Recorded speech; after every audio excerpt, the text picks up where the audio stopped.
Welcome back down to Portway. Tonight, we just thought we'd have a little bit of a catch-up. We're over the halfway point of the season.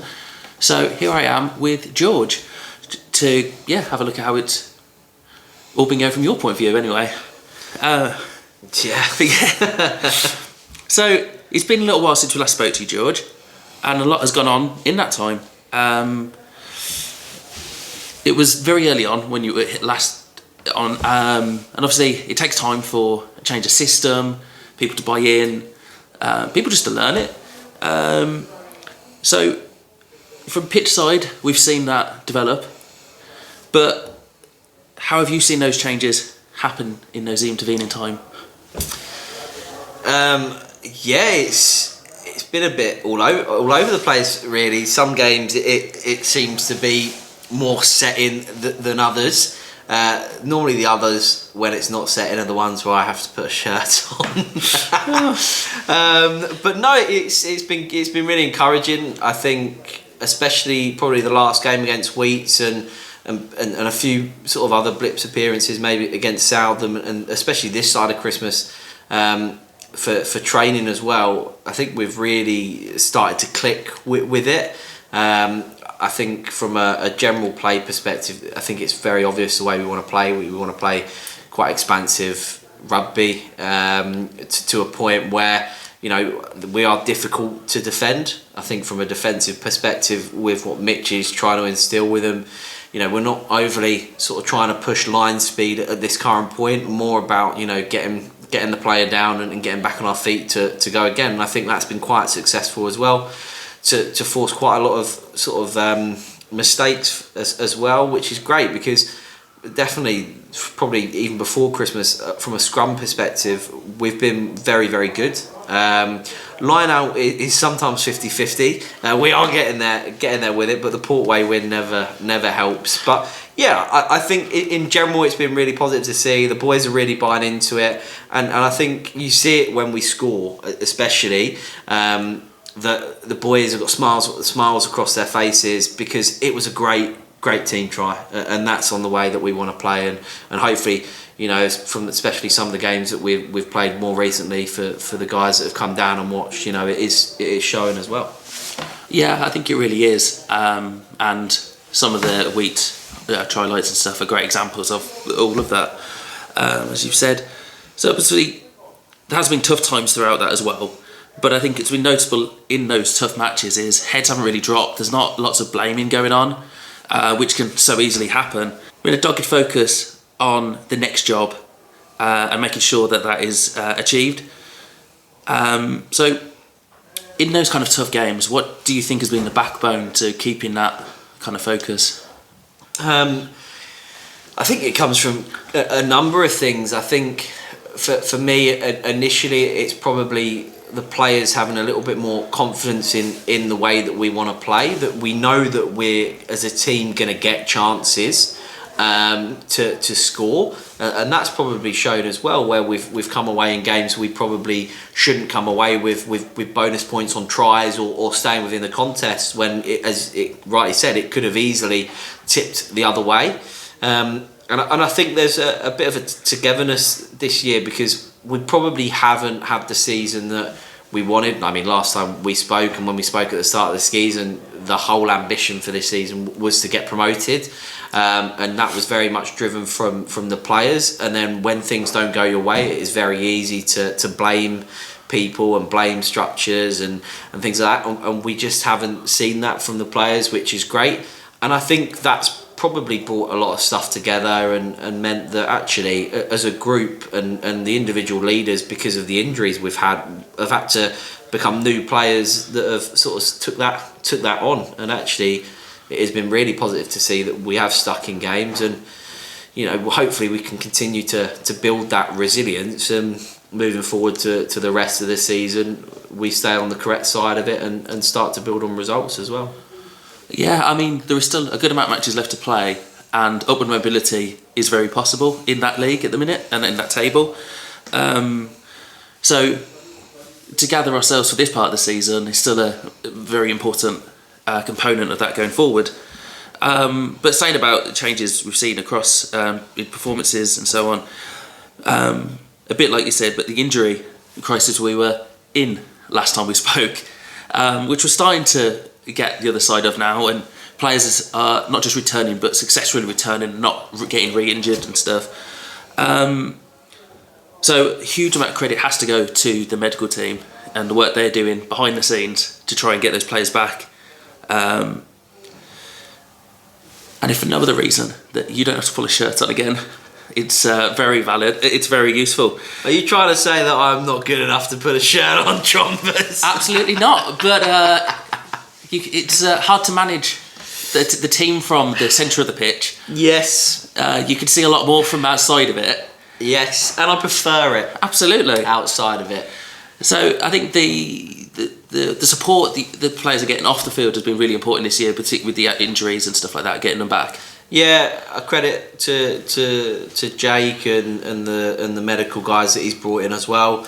Obviously Lou and Rona have been backbones of the club for many a year, and obviously their support with Jake is definitely obviously not unnoticed. And then obviously we've brought in the likes of John T from an S&C perspective, so a lot of those guys that are still potentially, you know, a few weeks away from returning have been given that support from him in terms of their gym programs or just general rehab stuff. And I think that sort of helps, I suppose, players not feeling left out to sort themselves out. And you know, we consistently see people that are injured who can't train down for training nights to see support in terms of the physios and just to give updates really of where they're at with progression. So yeah, it's a really good support network that we've built up within the performance team from a coaching perspective. And yeah, it is obviously clearly shown benefits with players returning, as you said, and staying off the injury bench. If we could get a few more back, that would be great. So that lowers my chances of putting on a shirt on even more. Yeah.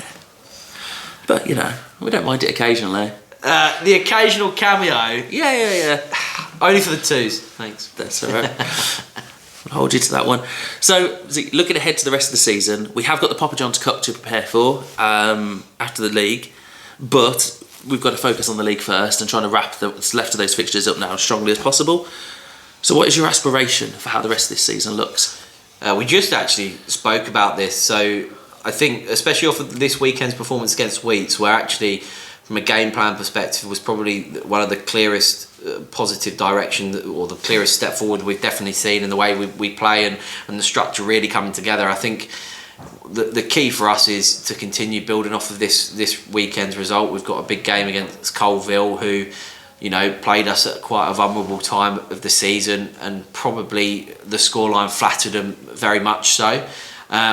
But what we want to see, especially with this Papa John's Cup and the teams that we're potentially gonna play because of our performances earlier on in the season, we've got quite a good draw and a very favourable draw for us in terms of the style of rugby and the way we can play and the level we can play. So really the aspirations for us is to definitely look to go as far as we can, and we're using these upcoming league games to keep cementing that structure, that game plan, to get some run of form, a bit of momentum, players coming back from injury, so we can go into this Papa John's window full steam ahead, full strength. And you know, if we win it, great. If we can get to the final, even better. You know, it's one of those where it's all to play for us. And I think if we went all that way and we really put in the performances we could, and the players are available that we want to be available in terms of, you know, coming back from that injury, so we have the pick of the bunch in terms of all of our availability and players, I don't see any reason why we can't go and pick up some silverware this season. But even saying that, because of how the league's gone this year with all the teams around us, you know, that it's not out of the realms of possibility that we can push up into the top end of the table, and who knows, if results go our way, we could even still get promotion, which the boys have really wanted. It is a really big if, and it is reliant on the boys and the boys sort of committing to it and really pushing for it. But you know, I've seen stranger things happen. Absolutely, you don't want to have that question of, oh, if we'd done a bit more. If you've delivered everything, it's up to everyone else then, isn't it? You can't ask any more. So I suppose lastly, to wrap up this interview, it's looking at, I suppose, you being newly with us this year, and it's a question we're going to look to ask new players who've joined us as well this season. But how have you found it settling in here at Bees and getting to know the club?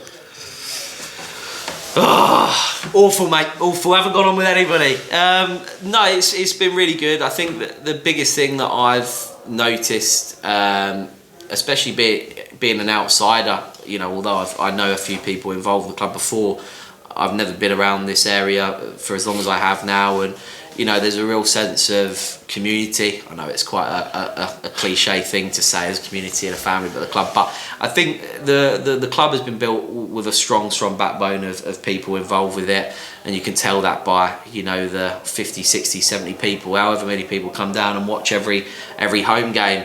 You know, even in the games where I've had to play and they've not run away, which is great, and I really feel that, and I think the boys do as well, and I think that's one of the big things that's kept everybody going, is actually, you know, we have got people that we have to play for. That we've always spoken about the fact the badge holds quite a heavy weight with the club's previous history, but actually as a playing group, as a performance team, as a coach for my individual stuff, is that actually the history is great, but we want to build something for our own. We want to look back on the club in my time here and these players' times here, to go, actually that was quite a historic moment for the club, and that's what we want to do. But yeah, I've enjoyed the 6 months, 8 months, it's longer than that now, however long I've been involved at this point. It's been so much of a whirlwind, I forgot my time.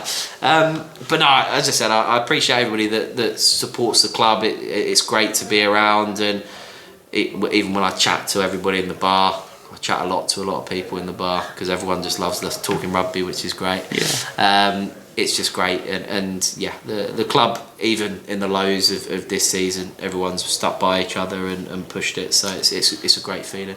No, that's great to hear.